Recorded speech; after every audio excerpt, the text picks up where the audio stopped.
Hello friends, स्वागत है आपका मेरे यूट्यूब चैनल मार्केट ज्ञान में। आज के इस वीडियो में बात करने वाले हैं आईआरएफसी के बारे में। आईआरएफसी का क्वार्टर वन का रिजल्ट आ चुका है। इस वीडियो में उसी के बारे में डिस्कस करेंगे।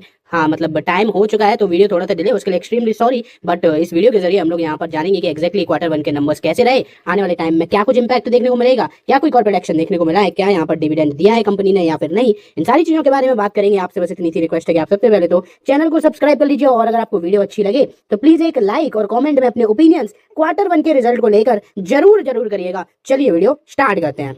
सबसे पहले आज आप यहाँ पर देख लो कि जो ओवरऑल सिनेरियो है आईआरएफसी का वो कैसा रहा है। एंड यहाँ आपके सामने 0.26% के आसपास की गिरावट स्टॉक के अंदर देखने को मिली है।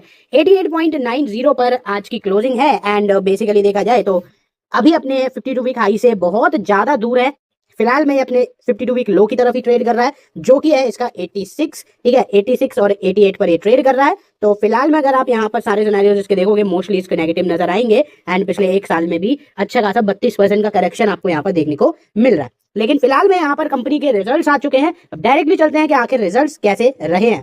तो अब पीडीएफ के से डिस्कस करने का तो कोई मतलब बनता नहीं, क्योंकि ऑलरेडी रिजल्ट को आए टाइम हो चुका है। मैं आपको डायरेक्टली यहाँ पर परसेंटेज के हिसाब से बताऊंगा कि आखिर परसेंटेज टर्म्स में क्या कुछ ग्रोथ है, क्या कुछ डी ग्रोथ है, सब कुछ देखेंगे। तो सबसे पहले यहाँ पर मेन हेडिंग जो है वो आपके सामने देखने को मिल रही है, जहां आप देखोगे तो लिखा हुआ है कि IRFC quarter one financial year 27 result, total income rise is 21%, profit after tax jump 10.4%। यानी कि यहां अगर आप देखोगे तो दोनों ही सिनारियों में आपको नंबर्स बहुत ज्यादा बेहतरीन नजर आ रहे हैं। यानी कि अगर आप देखोगे तो पहले क्या होता था कि जो कंपनी की इनकम तो बढ़ जाती थी, लेकिन प्रॉफिटेबिलिटी लगभग वहीं की वहीं घूमती थी, और 2 डिजिट क्या बिल्कुल मतलब 1-2% के आसपास का सिनारियो ही होता था।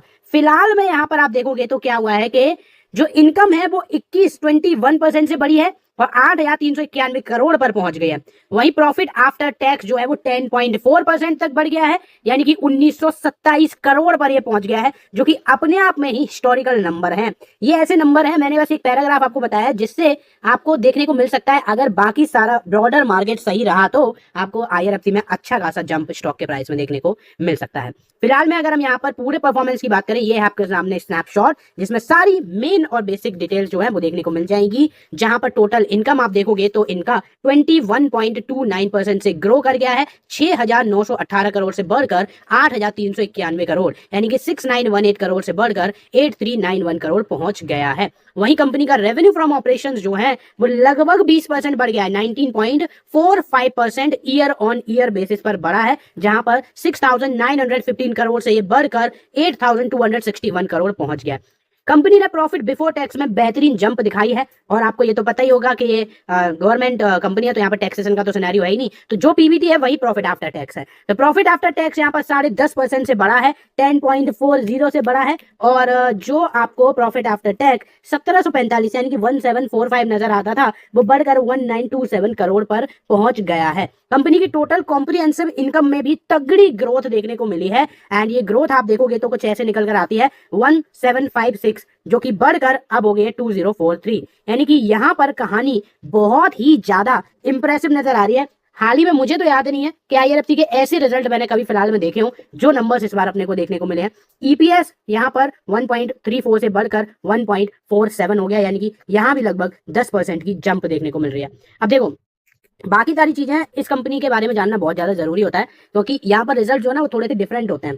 फिलहाल में अगर आप नेट वर्थ की बात करते हो ना, कंपनी की नेट वर्थ कितनी है, तो वो आपके सामने नजर आती है 58,719, जो कि पहले थी 54,423, यानी कि बेहतरीन जंप नेट वर्थ में आपको यहाँ पर देखने को मिल रहा है। अदर इक्विटी जो है वो आप देखोगे तो यहाँ आपको 41355, जो कि बढ़कर अब हो गया है 45723, यानी कि यहाँ पर कहानी जो है वो काफी ज्यादा इंप्रेसिव नजर आ रही है इक्विटी के मामले में भी। कंपनी ने नेट इंटरेस्ट मार्जिन लगभग 1.48% रिपोर्ट करा है। कंपनी का एयूएम यानी कि asset under management 4.79 lakh crore पहुंच गया है। कंपनी का debt to equity ratio 7.43 times है, जिसको अगर हम पहले के कंपैरिजन में करते हैं तो वो है 7.44 टाइम्स, यानी कि चलो यहाँ भी डेट टू इक्विटी रेशियो जितना कम उतना बढ़िया। फिलहाल में अगर हम यहाँ पर गवर्नमेंट शेयर होल्डिंग देखें तो वो कम हुई है, आपको पता ही है 2 ओएफएस जो है ऑलरेडी आ चुके हैं, 86.36 से कम होकर 82.90 हो चुका है। एंड कहानी जो है वो कुछ इस तरीके की आपको यहाँ पर नजर आ रही है। अब बाकी अगर आप यहाँ पर इंटरेस्ट इनकम देखते हो तो कंपनी की इंटरेस्ट इनकम जो है ना वो कम हुई है। अपने को पॉजिटिव्स तो देखने हैं लेकिन साथ के साथ नेगेटिव्स भी जरूर देखने हैं। और नेगेटिव्स में अगर आप यहाँ पर देखोगे तो 23.37% का डाउनफॉल इंटरेस्ट इनकम में देखने को मिला है, क्योंकि यहाँ पर कंपनी ने अपने आप को शिफ्ट भी करा है, आप सभी को पता है। लीज इनकम जो है वो 31% से बढ़ गई है, ऑपरेटिंग इनकम लगभग 33% से जंप कर गई है, रेवेन्यू फ्रॉम ऑपरेशंस 19.45% से बढ़ गए हैं। यानी कि ओवरऑल सिनेरियो आपको हर एक टाइम फ्रेम में बहुत ही ज्यादा पॉजिटिव नजर आ रहा है, जहां पर कंपनी का इंटरेस्ट इनकम से फोकस थोड़ा सा शिफ्ट होकर लीज इनकम पर गया है, अदर ऑपरेटिंग इनकम पर गया है, और बाकी सारे सिनेरियोस आपको यहाँ पर बेटर नजर आ रहे हैं। अब आपको ये तो पता ही है कि कंपनी जो है 0 एनपीए पॉलिसी फॉलो करती है, तो हमेशा से आपने देखा होगा कि कंपनी के जो नेट एनपीए है वो 0 है, और इस बार भी आपको यहाँ पर 0 ही देखने को मिल रहा है। ये थे आईआरएफसी के रिजल्ट, जो कि मुझे सच में बहुत ज्यादा बेहतरीन लगे हैं, क्योंकि मैंने हाल फिलहाल में इतने अच्छे रिजल्ट आईआरएफसी के नहीं देखे। अब बात आती है कॉर्पोरेट एक्शन की। क्या कोई कॉर्पोरेट एक्शन देखने को मिला है? तो नहीं जी नहीं, कंपनी ने कोई भी डिविडेंड नहीं दिया।